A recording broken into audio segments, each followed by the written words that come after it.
Daniel chapters 1 through 3. Chapter 1. In the 3rd year of the reign of Jehoiakim, king of Judah, Nebuchadnezzar, king of Babylon, came to Jerusalem and besieged it. And the Lord gave Jehoiakim, king of Judah, into his hand, with some of the vessels of the house of God. And he brought them to the land of Shinar, to the house of his God, and placed the vessels in the treasury of his God. Then the king commanded Ashpenaz, his chief eunuch, to bring some of the people of Israel, both of the royal family and of the nobility, youths without blemish, of good appearance, and skillful in all wisdom, endowed with knowledge, understanding, learning, and competent to stand in the king's palace, and to teach them the literature and language of the Chaldeans. The king assigned them a daily portion of the food that the king ate, and of the wine that he drank. They were to be educated for 3 years, and at the end of that time they were to stand before the king. Among these were Daniel, Hananiah, Mishael, and Azariah of the tribe of Judah. And the chief of the eunuchs gave them names. Daniel he called Belteshazzar, Hananiah he called Shadrach, Mishael he called Meshach, and Azariah he called Abednego. But Daniel resolved that he would not defile himself with the king's food or with the wine that he drank. Therefore he asked the chief of the eunuchs to allow him not to defile himself. And God gave Daniel favor and compassion in the sight of the chief of the eunuchs. And the chief of the eunuchs said to Daniel, I fear my lord the king, who assigned your food and your drink, for why should he see that you were in worse condition than the youths who were of your own age? So you would endanger my head with the king. Then Daniel said to the steward, whom the chief of the eunuchs had assigned over Daniel, Hananiah, Mishael, and Azariah, Test your servants for 10 days. Let us be given vegetables to eat and water to drink. Then let our appearance and the appearance of the youths who eat the king's food be observed by you, and deal with your servants according to what you see. So he listened to them in this matter, and tested them for 10 days. At the end of 10 days it was seen that they were better in appearance and fatter in flesh than all the youths who ate the king's food. So the steward took away their food and the wine that they were to drink, and gave them vegetables. As for these 4 youths, God gave them learning and skill in all literature and wisdom, and Daniel had understanding in all visions and dreams. At the end of the time, when the king had commanded that they should be brought in, the chief of the eunuchs brought them in before Nebuchadnezzar. And the king spoke with them, and among all of them none was found like Daniel, Hananiah, Mishael, and Azariah. Therefore they stood before the king. And in every matter of wisdom and understanding about which the king inquired of them, he found them 10 times better than all the magicians and enchanters that were in all his kingdom. And Daniel was there until the 1st year of King Cyrus. Chapter 2. In the 2nd year of the reign of Nebuchadnezzar, Nebuchadnezzar had dreams. His spirit was troubled, and his sleep left him. Then the king commanded that the magicians, the enchanters, the sorcerers, and the Chaldeans be summoned to tell the king his dreams. So they came in and stood before the king. And the king said to them, I had a dream, and my spirit is troubled to know the dream. Then the Chaldean said to the king in Aramaic, O king, live forever. Tell your servants the dream, and we will show you the interpretation. The king answered and said to all the Chaldeans, The word from me is firm. If you do not make known to me the dream and its interpretation, you shall be torn limb from limb, and your houses shall be laid in ruins. But if you show the dream and its interpretation, you shall receive from me gifts and rewards and great honor. Therefore show me the dream and its interpretation. They answered a 2nd time and said, Let the king tell his servants the dream, and we will show its interpretation. The king answered and said, I know with certainty that you are trying to gain time, because you see that the word from me is firm. If you do not make the dream known to me, there is but one sentence for you. You have agreed to speak lying and corrupt words before me till the times change. Therefore tell me the dream, and I shall know that you can show me its interpretation. The Chaldeans answered the king and said, There is not a man on earth who can meet the king's demand, for no great powerful king has asked such a thing of any magician or enchanter or Chaldean. The thing that the king asks is difficult, and no one can show it to the king except the gods, whose dwelling is not with flesh. Because of this the king was angry and very furious, and commanded that all the wise men of Babylon be destroyed. So the decree went out, and the wise men were about to be killed, and they sought Daniel and his companions to kill them. Then Daniel replied with prudence and discretion to Arioch, the captain of the king's guard, who had gone out to kill the wise men of Babylon. He declared to Arioch, the king's captain, "Why is the decree of the king so urgent?" Then Arioch made the matter known to Daniel. And Daniel went in and requested the king to appoint him a time that he might show the interpretation to the king.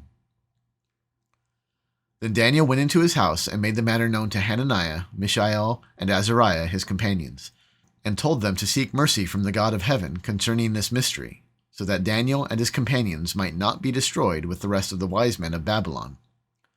Then the mystery was revealed to Daniel in a vision of the night. Then Daniel blessed the God of heaven.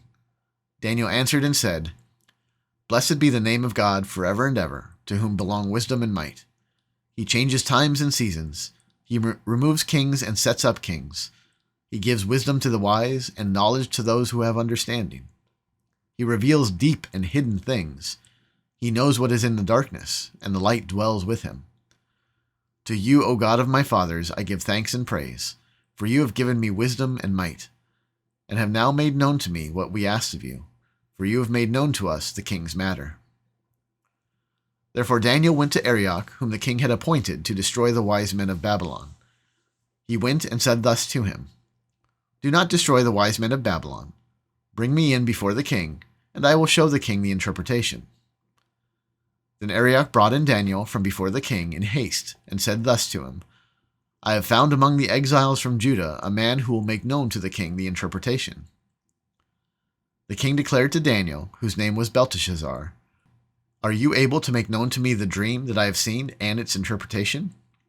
Daniel answered the king and said, "No wise men, enchanters, magicians, or astrologers can show to the king the mystery that the king has asked. But there is a God in heaven who reveals mysteries, and he has made known to King Nebuchadnezzar what will be in the latter days. Your dream and the visions of your head as you lay in bed are these. To you, O king, as you lay in bed came thoughts of what would be after this, and he who reveals mysteries made known to you what it is to be. But as for me, this mystery has been revealed to me, not because of any wisdom that I have more than all the living, but in order that the interpretation may be known to the king, and that you may know the thoughts of your mind. You saw, O king, and behold, a great image. This image, mighty and of exceeding brightness, stood before you, and its appearance was frightening. The head of this image was of fine gold, its chest and arms of silver, its middle and thighs of bronze, its legs of iron, its feet partly of iron, partly of clay. As you looked, a stone was cut out by no human hand, and it struck the image on its feet of iron and clay and broke them into pieces. Then the iron, the clay, the bronze, the silver, and the gold all together were broken into pieces, and became like the chaff of the summer threshing floors, and the wind carried them away, so that not a trace of them could be found. But the stone that struck the image became a great mountain and filled the whole earth. This was the dream. Now we will tell the king its interpretation.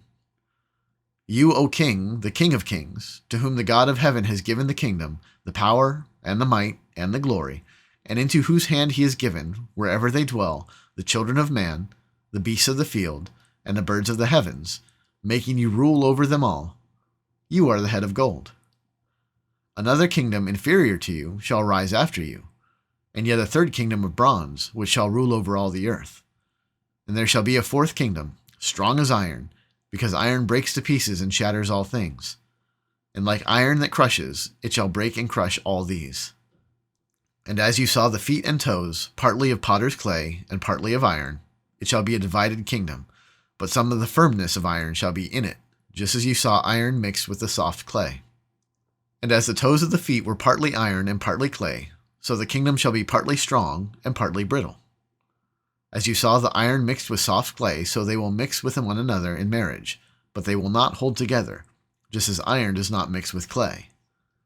And in the days of those kings, the God of heaven will set up a kingdom that shall never be destroyed, nor shall the kingdom be left to another people. It shall break in pieces all these kingdoms and bring them to an end, and it shall stand forever, just as you saw that a stone was cut from a mountain by no human hand, and that it broke in pieces the iron, the bronze, the clay, the silver, and the gold. A great God has made known to the king what shall be after this. The dream is certain and its interpretation sure. Then King Nebuchadnezzar fell upon his face and paid homage to Daniel, and commanded that an offering and incense be offered up to him. The king answered and said to Daniel, Truly your God is God of gods and Lord of kings, and a revealer of mysteries, for you have been able to reveal this mystery." Then the king gave Daniel high honors and many great gifts, and made him ruler over the whole province of Babylon, and chief prefect over all the wise men of Babylon. Daniel made a request of the king, and he appointed Shadrach, Meshach, and Abednego over the affairs of the province of Babylon. But Daniel remained at the king's court. Chapter 3. King Nebuchadnezzar made an image of gold, whose height was 60 cubits, and its breadth 6 cubits. He set it up on the plain of Dura, in the province of Babylon. Then King Nebuchadnezzar sent to gather the satraps, the prefects, and the governors, the counselors, the treasurers, the justices, the magistrates, and all the officials of the provinces, to come to the dedication of the image that King Nebuchadnezzar had set up. Then the satraps, the prefects, and the governors, the counselors, the treasurers, the justices, the magistrates, and all the officials of the provinces gathered for the dedication of the image that King Nebuchadnezzar had set up. And they stood before the image that Nebuchadnezzar had set up. And the herald proclaimed aloud, "You are commanded, O peoples, nations, and languages, that when you hear the sound of the horn, pipe, lyre, trigon, harp, bagpipe, and every kind of music, you are to fall down and worship the golden image that King Nebuchadnezzar has set up. And whoever does not fall down and worship shall immediately be cast into a burning fiery furnace." Therefore, as soon as all the peoples heard the sound of the horn, pipe, lyre, trigon, harp, bagpipe, and every kind of music, all the peoples, nations, and languages fell down and worshipped the golden image that King Nebuchadnezzar had set up. Therefore, at that certain time, Chaldeans came forward and maliciously accused the Jews. They declared to King Nebuchadnezzar, "O king, live forever. You, O king, have made a decree that every man who hears the sound of the horn, pipe, lyre, trigon, harp, bagpipe, and every kind of music shall fall down and worship the golden image. And whoever does not fall down and worship shall be cast into a burning fiery furnace. There are certain Jews whom you have appointed over the affairs of the province of Babylon, Shadrach, Meshach, and Abednego. These men, O king, pay no attention to you. They do not serve your gods or worship the golden image that you have set up." Then Nebuchadnezzar, in furious rage, commanded that Shadrach, Meshach, and Abednego be brought. So they brought these men before the king. Nebuchadnezzar answered and said to them, "Is it true, O Shadrach, Meshach, and Abednego, that you do not serve my gods, or worship the golden image that I have set up?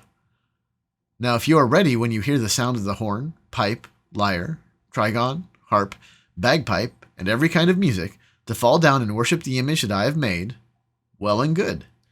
But if you do not worship, you shall immediately be cast into a burning fiery furnace. And who is the God who will deliver you out of my hands?" Shadrach, Meshach, and Abednego answered and said to the king, "O Nebuchadnezzar, we have no need to answer you in this matter. If this be so, our God whom we serve is able to deliver us from the burning fiery furnace, and he will deliver us out of your hand, O king. But if not, be it known to you, O king, that we will not serve your gods or worship the golden image that you have set up." Then Nebuchadnezzar was filled with fury, and the expression of his face was changed against Shadrach, Meshach, and Abednego. He ordered the furnace heated 7 times more than it was usually heated. And he ordered some of the mighty men of his army to bind Shadrach, Meshach, and Abednego, and to cast them into the burning fiery furnace. Then these men were bound in their cloaks, their tunics, their hats, and all their other garments, and they were thrown into the burning fiery furnace. Because the king's order was urgent and the furnace overheated, the flame of the fire killed those men who took up Shadrach, Meshach, and Abednego. And these 3 men, Shadrach, Meshach, and Abednego, fell bound into the burning fiery furnace. Then King Nebuchadnezzar was astonished and rose up in haste. He declared to his counselors, "Did we not cast 3 men bound into the fire?" They answered and said to the king, "True, O king." He answered and said, "But I see 4 men, unbound, walking in the midst of the fire, and they are not hurt. And the appearance of the 4th is like a son of the gods." Then Nebuchadnezzar came near to the door of the burning fiery furnace. He declared, "Shadrach, Meshach, and Abednego, servants of the Most High God, come out and come here." Then Shadrach, Meshach, and Abednego came out from the fire. And the satraps, the prefects, the governors, and the king's counselors gathered together and saw that the fire had not had any power over the bodies of those men. The hair of their heads was not singed, their cloaks were not harmed, and no smell of fire had come upon them. Nebuchadnezzar answered and said, Blessed be the God of Shadrach, Meshach, and Abednego, who has sent his angel and delivered his servants, who trusted in him, and set aside the king's command, and yielded up their bodies rather than serve and worship any god except their own God. Therefore I make a decree. Any people, nation, or language that speaks anything against the God of Shadrach, Meshach, and Abednego shall be torn limb from limb, and their houses laid in ruins. For there is no other God who is able to rescue in this way. Then the king promoted Shadrach, Meshach, and Abednego in the province of Babylon.